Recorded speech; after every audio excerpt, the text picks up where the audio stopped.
for the Zerg army. The Infestor is basically kind of like the new Defiler with different abilities. And a dropship of Marines has actually landed behind my main base, so this is not good. I'm running all my drones away, but the damn dropship can pick up the Marines and get out of there, so that's super annoying harass right there.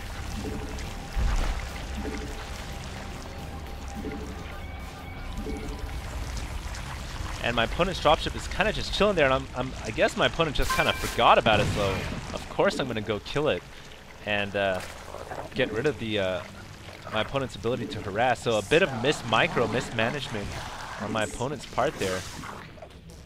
But what I wanted to say about the Infestor is it's a really cool ability, a cool unit. It has 3 abilities. One to spawn infested Terrans, which is kind of underused. I don't really like it that much. The other abilities I do like, however. The second ability allows the Infestor to actually mind control a unit for 10 seconds. That is right, mind control a unit for 10 seconds.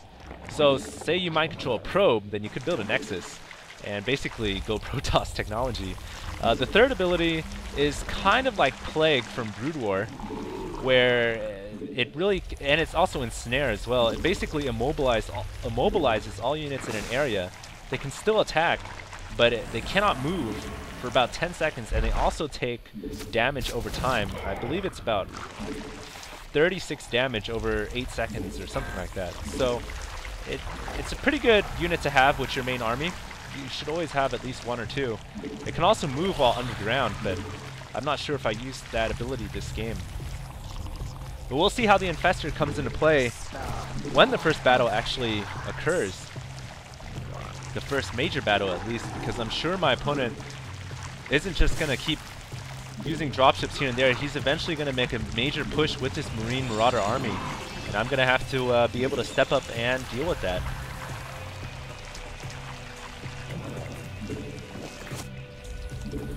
Also grabbing my 3rd expansion, as you guys saw earlier, and rallying all my hatcheries to send drones to that 3rd expo.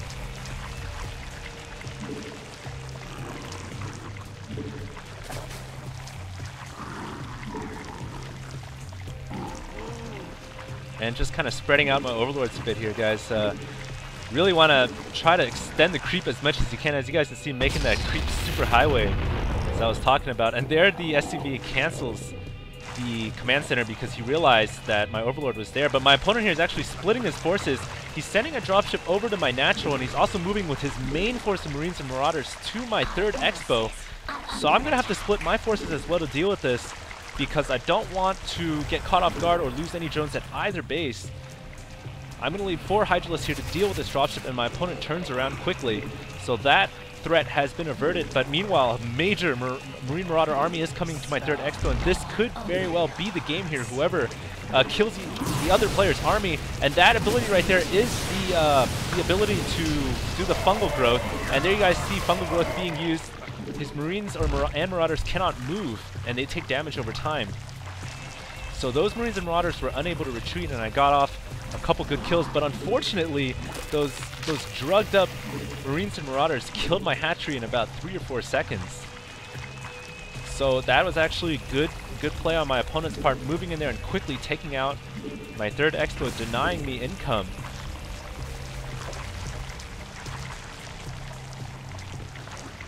And as you guys can see, the ultimate Zerg unit there, the ultimate Zerg siege air unit is morphing.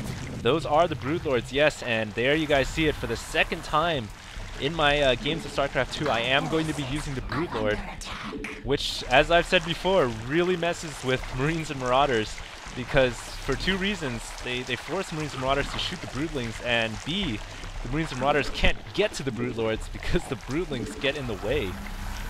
And it looks like my opponent is once again going to move in to take out this expansion. I really don't want to let him do this. So I do have my units, but I have to wait for the slow Broodlords to get in position. And oh no, my opponent is going to take down this hatchery yet again. But there you guys see fungal growth on all those Marines and Marauders, doing damage over time and not allowing them to retreat. So about half of his force gets owned right there. But I do lose the hatchery yet again, so I'm not quite sure who came out on top in that battle. But I was able to demonstrate or use at least some of the new the new Infester's abilities, which I think are pretty cool.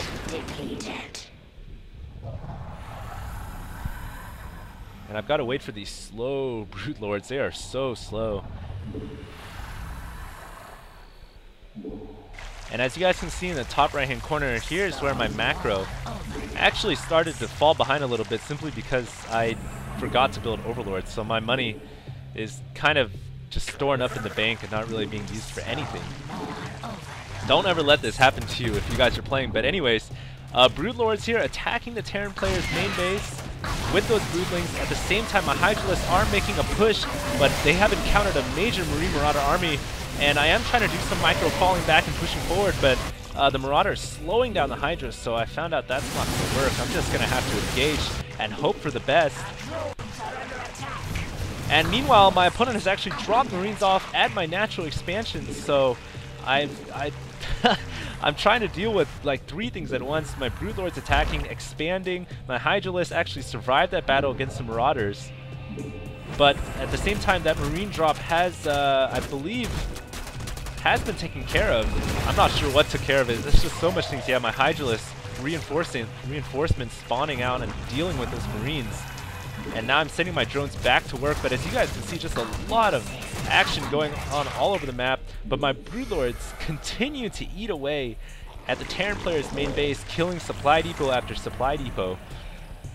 And I don't think my opponent has got an answer for these Broodlords, so of course I'm just going to keep drilling away at his base. But I am going to be wary, of course, of moving in too far, because if I do, I might find some quick Marines underneath, and they might take out my very expensive Broodlords extremely quickly. So I'm not sure here if I should move in, because it could be a trap, and I could lose my Broodlords really quickly, so I'm kind of being cautious, staying near the edge,